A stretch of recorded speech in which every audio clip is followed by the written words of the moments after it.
آج آپ دیکھیے ہم میں سے ہر شخص ایک دوسرے کے لائف سٹائل پر، اس کی ذاتی زندگی پر تبصرہ کرتا ہے، اور ہر شخص دوسرے کے بارے میں اپنے اندر ایک احساس کمتری یا احساس برتری لیے ہوئے ہے۔ مثال کے طور پر ایک غریب آدمی ہے تو وہ شخص ہمیشہ امیر آدمی کو اپنے لیے آئیڈیل سمجھتا ہے، جبکہ اس کا اصل مفہوم یہ ہے کہ ہم اللہ کی اس تقسیم کو ریفیوز کر رہے ہیں۔ ہمیں تو جس حال میں اللہ نے رکھا ہے ہمیں تو اس پر خوش ہونا چاہیے تھا، لیکن ہم اپنی اس حالت کا اور دوسروں کی برتری کا ذمہ دار اللہ تعالیٰ کو ٹھہراتے ہیں، اور یہ سمجھتے ہیں کہ اللہ نے ہمارے ساتھ شاید ناانصافی کر دی ہے معاذ اللہ۔ اور ہر شخص یہی سوچتا ہے کہ جیسے فلاں کی زندگی ہے ویسے میری ہو جائے۔ ہاں، مشکلات سے بچنا چاہیے، آسانی تلاش کرنی چاہیے، عافیت مانگنی چاہیے، انسان کو زندگی میں آگے بڑھتے رہنا چاہیے،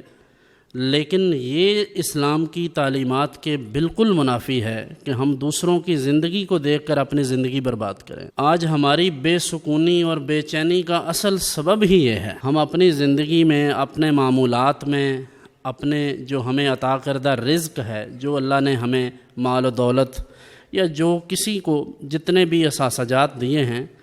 ان تمام چیزوں کو لے کر ہم مطمئن نہیں ہیں۔ یہ تو ہے غرباء کا حال، تو ایک فطری سی بات ہے، لیکن بڑے بڑے متمول جن کے پاس مال و دولت کی کثرت ہے، ان کا حال یہ ہے کہ حل میں مزید کی تلاش میں ہے۔ یعنی انہیں یہ لگتا ہے کہ جتنے پیسے ان کے پاس جمع ہو گئے ہیں، جتنی ان کے پاس پلاٹس ہیں، جتنی ان کی پراپرٹی ہے، جتنا مال و دولت ہے، اس سے بھی زیادہ ہونا چاہیے۔ بھائی جتنا آپ کے پاس ہے وہ تو آپ کے کام نہیں آ رہا، یعنی ایک تو ہے اسے اللہ کی راہ میں دینا، یہ تو ایک الگ موضوع ہے،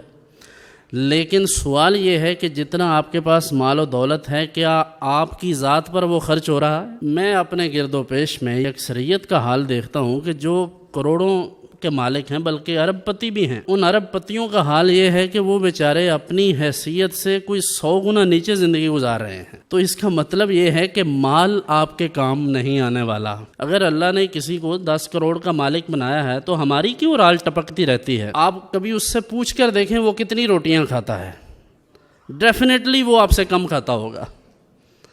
غریب آدمی زیادہ روٹی کھاتا ہے،